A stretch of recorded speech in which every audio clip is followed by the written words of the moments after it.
I ended a wanted pregnancy at 16 weeks, and I want to talk about all the factors that contributes to a family making the choice to terminate a wanted pregnancy. I do want to mention that I think some of it is value-based, and sometimes one particular value can supersede all the rest, and that does happen. So one of the major ones that I see is quality of life. Is there chronic pain? Will there be tremendous suffering? Is death inevitable? Is it a fatal diagnosis? When you're talking about the gray, is there significant mobility impairments or issues? Is there, severe mental retardation? Where is that? Are there going to be other things that you're going to see, autism spectrum and different things that, are also associated with this illness or disease? So quality of life. Another big one is family composition. So do you already have a living child? Do you have several living children? How will having a sick child change the quality of life for your living children? Maybe you don't have any living children. Will having a sick kid change your future dreams for however many children you want to have? Will that lessen, limit, anything like that? Financial is huge. Are you a single or double income household? If you are a double income household, does one spouse or one person's career have flexibility? Because oftentimes when you have a sick kids are in the hospital for long periods of time. And if they're not in the hospital for long periods of time, they do get sick a little bit more often. Childcare, you may not be able to bring them into daycare. You definitely are going to have a lot of specialists appointments, speech, OT, PT, all of those things. Sometimes, are you able to afford the additional therapies that either aren't covered by insurance or like the equine therapy that definitely helps, but, people aren't paying for that. You are. Speaking of insurance, will your child qualify for like state aid and different things like that? If they don't, are you able to afford all of the, do you have good insurance? If you don't have good insurance or your insurance is really expensive, like can you afford to meet your deductible every year? Because, you might be in the hospital a lot. Social supports. Do you have help? We know that families, so parents of disabled children have higher rates of divorce.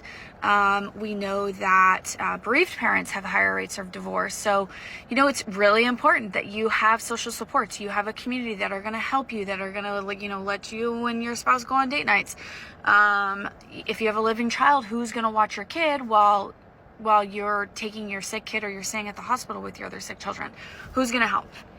Spousal partnership. What does your spouse think? How important is that person's opinion about all of this? Do you think you guys can handle the stress that might come with death or, suffering of your child and different things like that? How's access to your medical institutions? So, do you have specialists nearby? If you don't have specialists nearby, do you have the money to afford to get on the planes to see the specialists and spend some lengthy amount of time with them? Some medical institutions are way better than others. Do you live close by? Oftentimes, great medical institutions that, really sick kids need are in big cities. Are you close to a big city? How is that to access it? How's your mental health? Can you survive what's to come? Or what you don't know will come? Religion, spirituality. What is your religion? Where do they define life? Do you have spiritual leaders that are willing to have conversations with you and guide you one way or the other? How important is religion to you and their definition of life? Is it everything? Is it something to consider? Is it kind of, faith isn't that important of a value in your life? Can't believe I almost forgot this one, but if you and your spouse die, who's going to take care of your sick child?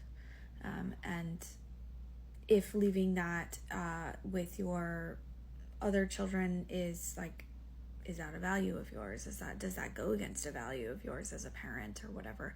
But that's a big one, is, the estate planning. God forbid something happened to you and your spouse while your sick child is still alive. Who's going to make medical decisions? Who's going to care for that person?